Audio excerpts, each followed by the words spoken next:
여러분 안녕하십니까? 뉴스투데이 경남권 소식 보내드리겠습니다. 오늘의 주요 뉴스입니다. 등교 개학이 연기돼 쓰지 못한 학교 급식비로 농산물 꾸러미를 가정에 보내는 사업이 시작됐습니다. 배송 작업 현장에 다녀왔습니다.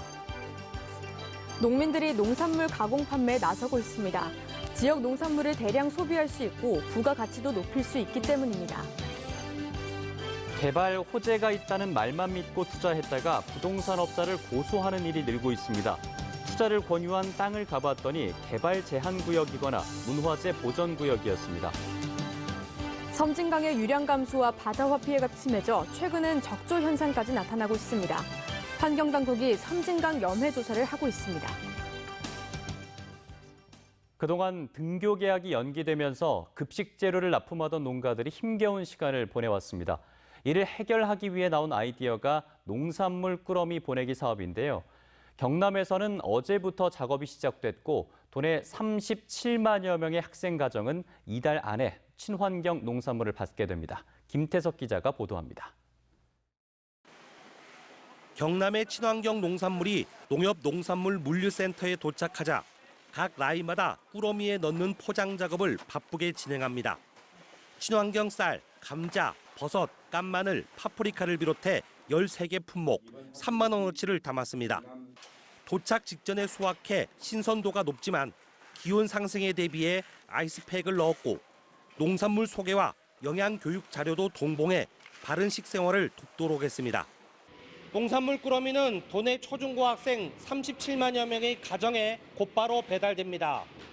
등교 개학 연기로 사용되지 않은 지난 3월과 4월 무상급식비 예산 296억 원 가운데 112억 원을 투입한 사업으로 학교 급식법이나 지방계약법에 맞지 않는 어려움이 있었지만 한시적으로 법령을 허용하고 정부도 설득해 추진됐습니다.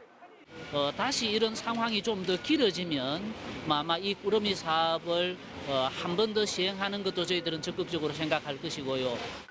하지만 기존의 학교급식 농가나 업체가 아닌 새로운 공급선을 이용한 건 아쉬운 부분. 짧은 기간에 학교급식 지원 사업을 하다 보니까 배송이나 또 학교급식 기존 업체가 참여하지 못하는 안타까움도 있긴 합니다. 경상남도와 경남교육청은 농산물 꾸러미 선별과 포장에 투입된 인력 200여 명을 공공일자리로 채용한 것처럼 다양한 분야에서 공공일자리와 연계한 사업으로 포스트 코로나에 대비하겠다고 밝혔습니다. MBC 뉴스 김태석입니다. 요즘에는 농민들이 농산물 생산에만 그치지 않고 직접 농산물 가공 판매에 뛰어들고 있습니다. 지역의 농산물을 대량 소비할 수 있는 데다 새로운 제품을 만들어 부가가치를 높일 수 있는 장점이 있습니다. 신동식 기자가 취재했습니다. 사과 재배를 위해 거창에 귀농한 김재경 씨. 최근에는 사과를 원료로 한 꿀빵을 만들어 팔고 있습니다. 거창 사과로 만든 페이스트가 들어가 달콤하면서도 촉촉한 식감이 살아있어 소비자들의 반응이 좋습니다.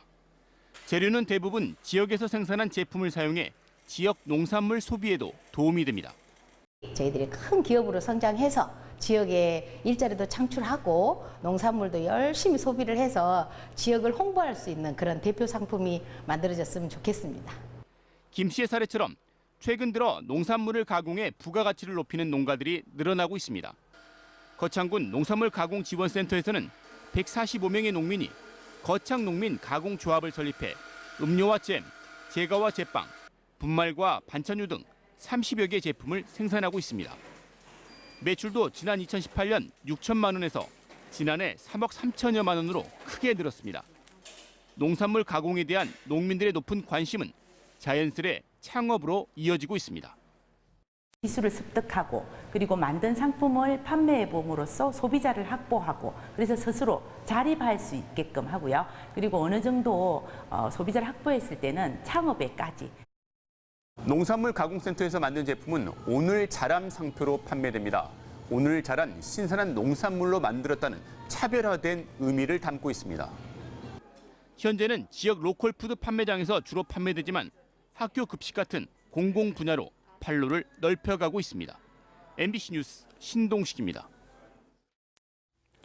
개발 호재가 있다, 큰 돈을 번다. 이런 이른바 기획부동산 말만 믿고 투자했다가 낭패를 본 투자자가 속출하고 있습니다. 하지만 이들이 투자를 권유한 땅은 사실상 개발되기 어려운 개발 제한 구역이거나 심지어 문화재 보전 구역이었습니다. 서창우 기자가 현장 취재했습니다. 지난해 7월 창원의 한 부동산 사무실. 한 남성이 김해 지역의 지도를 펼쳐놓고 이른바 돈이 되는 땅을 소개합니다. 여기가 개발하기 제일 많잖아, 지도가 아니네. 그러면 앞으로 이 동네 개발하겠다는 뜻이잖아. 앞으로 개발할 때를 들어가야 돈을 벌 거잖아. 어떤 곳인지 직접 찾아가 봤습니다. 제가 산 진입로에서 이곳까지 걸어오는데 약 20분 정도 걸렸는데요. 보시다시피 이곳은 경사가 가파른 데다 주변으로 나무가 우거진 개발 제한 구역입니다. 처음부터 그림들 여기만이 개발 주거 할 수 있으면 이런 데다 할 수 있다는 얘기죠. 개발될 수 있다. 그러면 사실 부동산들이 먼저 살겠죠. 부동산 업자들이 투자를 권유한 또 다른 야산. 이곳은 개발 제한 구역보다 규제가 더 까다로운 역사문화환경 보존 지역 등으로 묶여 있어 당장 개발이 어렵습니다. 문제의 부동산 업체는 올해 초까지 창원에만 2곳을 운영했던 이른바 기획부동산. 가정주부 A씨는 이런 땅 대여섯 곳 중 일부를 시세보다 높은 2,500만 원에 사들였습니다. 땅에 대한 그런 개발 호재나 들었던 이슈와는 전혀 관계없는 그런 말도 안 되는 땅을 샀더라고요. B 씨도 부동산 정보만 믿고 투자했다 3천여만 원의 빚을 떠안았다고 말합니다. 경매에서만 오는 거는 그거는 확실히 법원에서도 인정되는 땅이기 때문에 너무너무 싸면서 이슈거리가 있고. 취재 결과 이들은 공시지가의 적게는 3-4배, 많게는 10배를 주고 땅을 산 것으로 확인됐습니다. 토지는 활용하려고 사는 거잖아요. 토지를 활용할 수가 없기 때문에 판매는 법적으로는 가능한데 중개업소라든가 다른 데서 그걸 받아주지 않습니다. 지분만으로는. 이에 대해 해당 부동산은 매일 7만 원씩 돈을 받아가며 교육받던 투자자들이 땅에 대한 모든 사항을 알고 투자한 것이라고 반박했습니다. 이런 가운데 최근 광주지방법원은 또 다른 기획부동산 대표 등 3명에 대해 개발 제한 구역 등 사실상 개발이 어려운 땅을 마치 개발될 수 있는 것처럼 속여 시세보다 더 비싸게 팔았다고 판단해 1심에서 실형을 선고했습니다. 한편 피해를 주장하는 투자자 40여 명은 해당 부동산 관계자 6명을 사기 혐의 등으로 검찰에 고소했습니다. MBC 뉴스 서창우입니다. 섬진강의 유량 감소와 바다화 피해가 갈수록 심해지고 있습니다. 심지어 최근엔 적조 현상까지 나타나고 있는데요.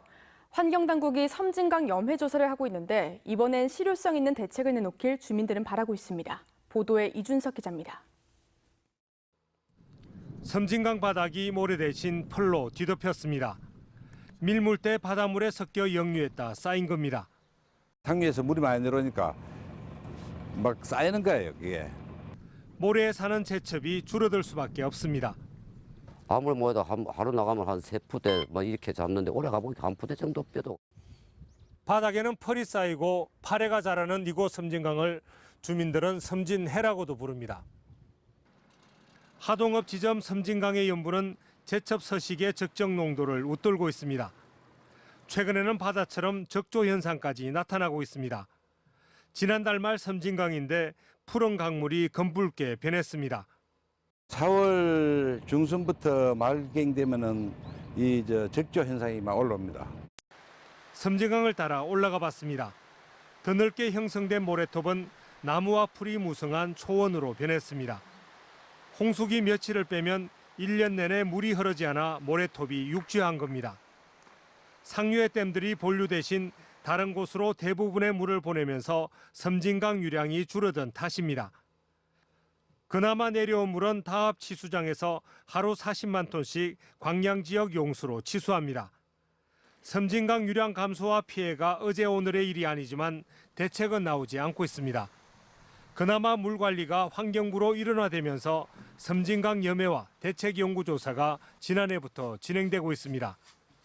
섬진강 염해는 주민들의 생계와 직접적인 연관이 있습니다. 이번 영역 조사로 제대로 된 대책이 마련돼야 할 것입니다. 영산강 환경청과 홍수통제소, 수자원공사가 함께하는 섬진강 조사의 결과는 오는 11월쯤 나올 예정입니다. MBC 뉴스 이준석입니다. 박종훈 경남교육감을 비롯한 간부 공무원 114명이 정부가 지급하는 긴급재난지원금을 기부하기로 결정했습니다. 이들은 어제 도교육청 본청에서 긴급재난지원금을 사회에 기부하기로 결의하는 실천 다짐식을 열었습니다. 한편 정부 긴급재난지원금 신청이 시작된 가운데 경상남도는 기부에 동참하는 직원들이 마음을 표현할 수 있는 기부동참 스티커보드를 설치했습니다. 경남경찰청은 코로나19 긴급재난지원금과 정부 지원대출 안내 문자를 빙자한 보이스피싱과 스미싱 범죄가 우려된다며 각별한 주의를 당부했습니다. 경찰에 따르면 안내 문자를 통해 신용등급 상향이 필요하다는 명목으로 계좌 이체를 요구하거나 휴대전화에 원격 제어 앱을 설치하도록 유도한 뒤 공인인증서 등의 금융정보를 알아내 자금을 가로채는 등의 피해가 발생하고 있는 것으로 파악됐습니다. 올 들어 지난달까지 경남에선 400여 건의 보이스피싱 범죄가 발생해 670여 명이 검거됐습니다. 더불어민주당 김정호, 민홍철, 김두관 당선인이 어제 서울에서 정세균 국무총리를 만나 김해 신공항 확장 검증과 관련한 의견을 나눴습니다. 이들은 부산, 울산 당선인들과 함께 총리를 만나 김해 신공항 확장 검증에서 기술적 검토와 국가 균형 발전, 지방 분권, 동북아 해양 수도 같은 정책적 검토까지 포함해 조속한 검증 결과를 내달라고 요구했습니다.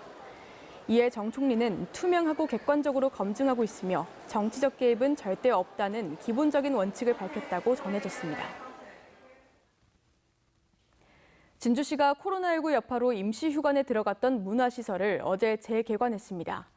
재개관한 문화시설은 진주 익룡발자국 전시관과 진주 청동기 문화박물관이며 모든 관람객은 문진표 작성과 발열 체크, 마스크 착용 등 시설 이용 수칙을 지켜야 합니다.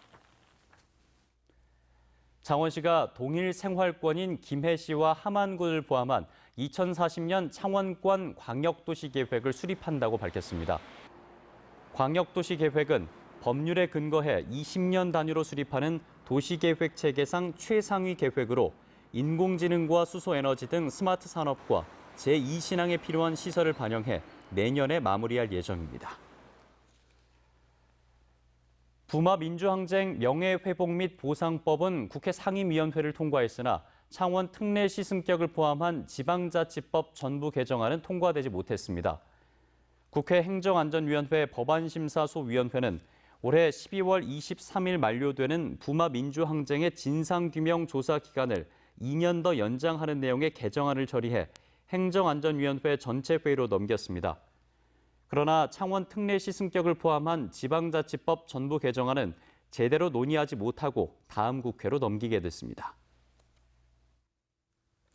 마늘 가격이 폭락하면서 경남도의회가 마늘 가격 안정을 위한 대정부 건의안을 채택했습니다.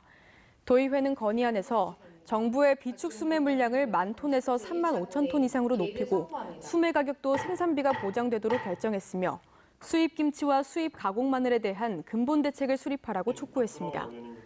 한국농수산식품유통공사 자료에 따르면 난지 마늘 도매 가격은 평년 5월보다 43%나 내렸고 한지 마늘이 본격 출하되면 가격은 더욱 떨어질 것으로 예상됩니다.